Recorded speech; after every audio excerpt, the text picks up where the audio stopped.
Born André René Roussimoff on May 19, 1946 in Greenall, France, was far more than just a massive presence in professional wrestling.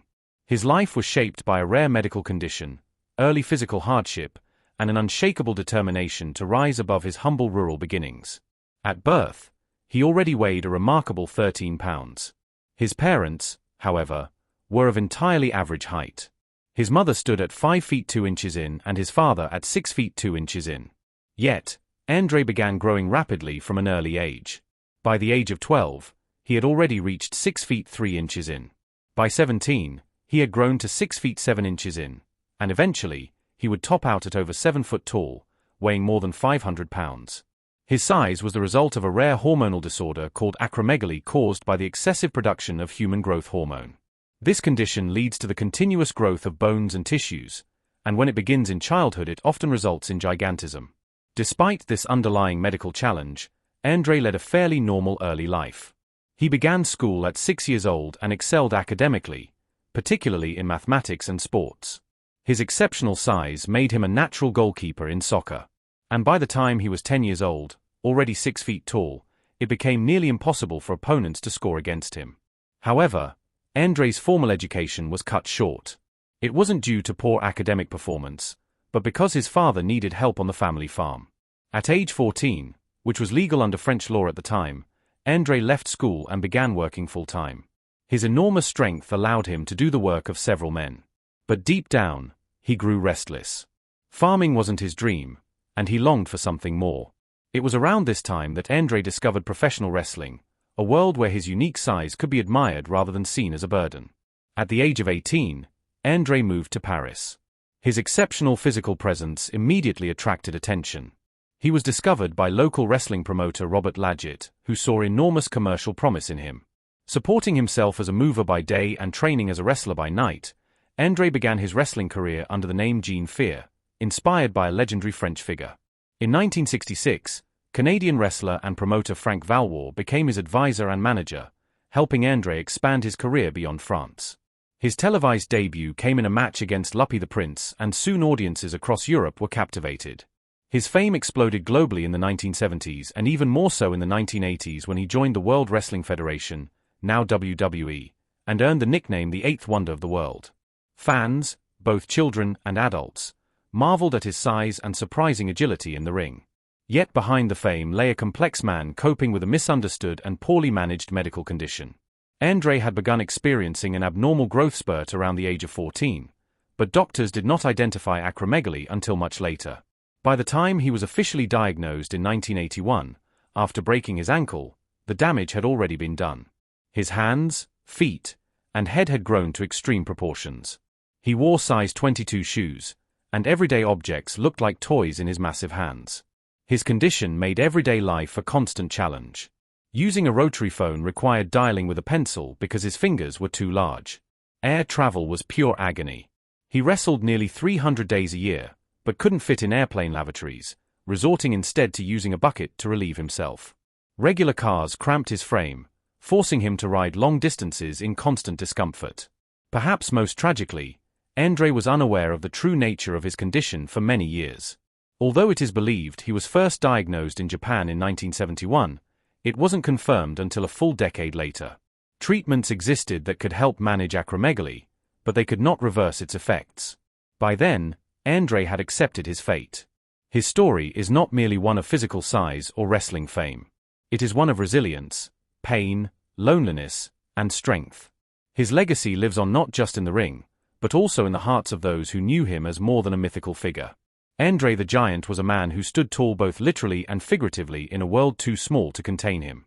André's immense presence in wrestling masked the reality of a medical condition that remained hidden for years. Acromegaly, the disorder that caused abnormal growth in his bones, tissues, and even internal organs, shaped his career in ways both obvious and unseen. His entry into professional wrestling was largely driven by his extreme physical dimensions.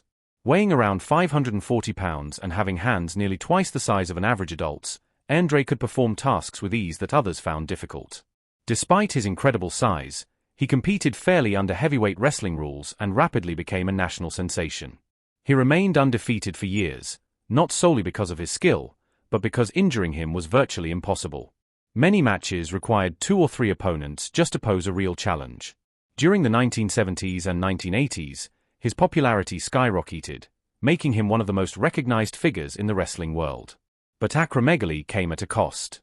It causes enlargement of the hands, feet, jaw, and internal organs, often bringing chronic pain, mobility problems, and a shortened life expectancy, typically only 40 to 45 years.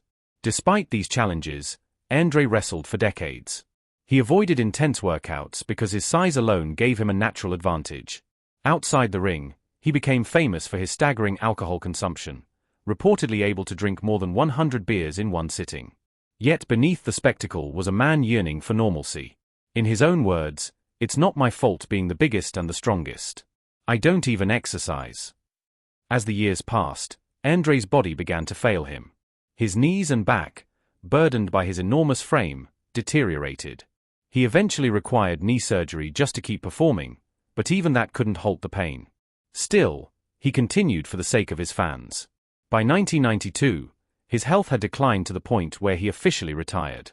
The 1980s had marked the peak of his fame. He had earned millions and transitioned into acting, most notably playing Fezzik in the cult classic film The Princess Bride, where his gentle nature left a lasting global impression.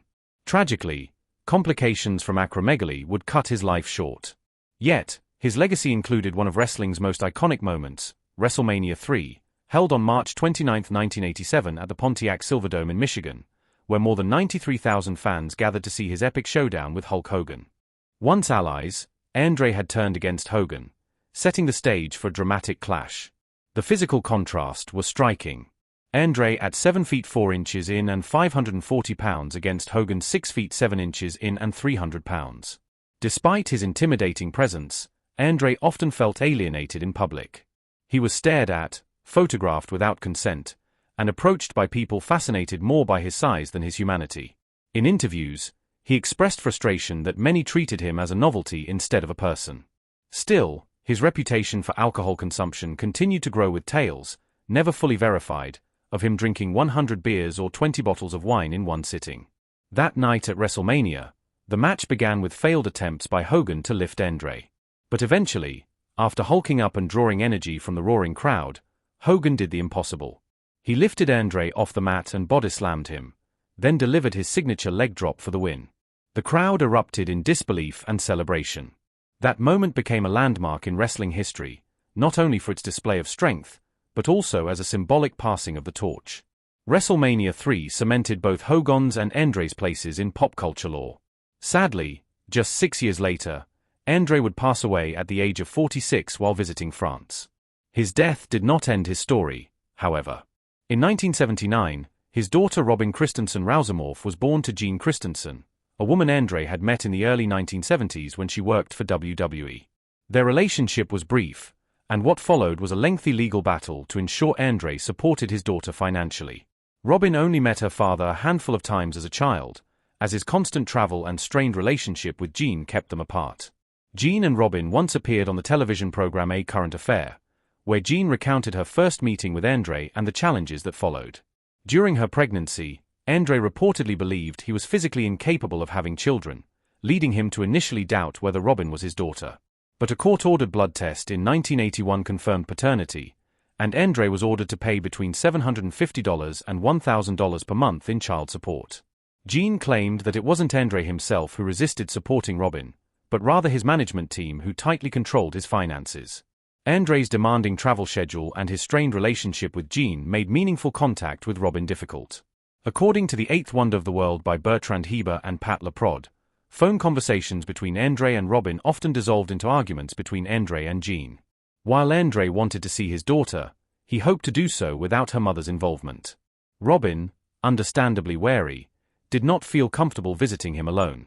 Both parents agreed that the chaotic world of professional wrestling was not suitable for a child.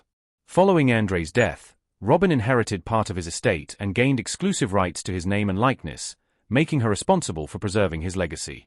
Though she never pursued wrestling herself, she carefully ensured that any project involving her father honored his memory. The relationship between Andre and Robin was defined more by absence than by connection. His WWF travel schedule kept him away for more than 300 days a year. Their meetings were rare, and most of their contact happened in courtrooms rather than at family gatherings. Still, Andre cared deeply for her, even if he struggled to express it.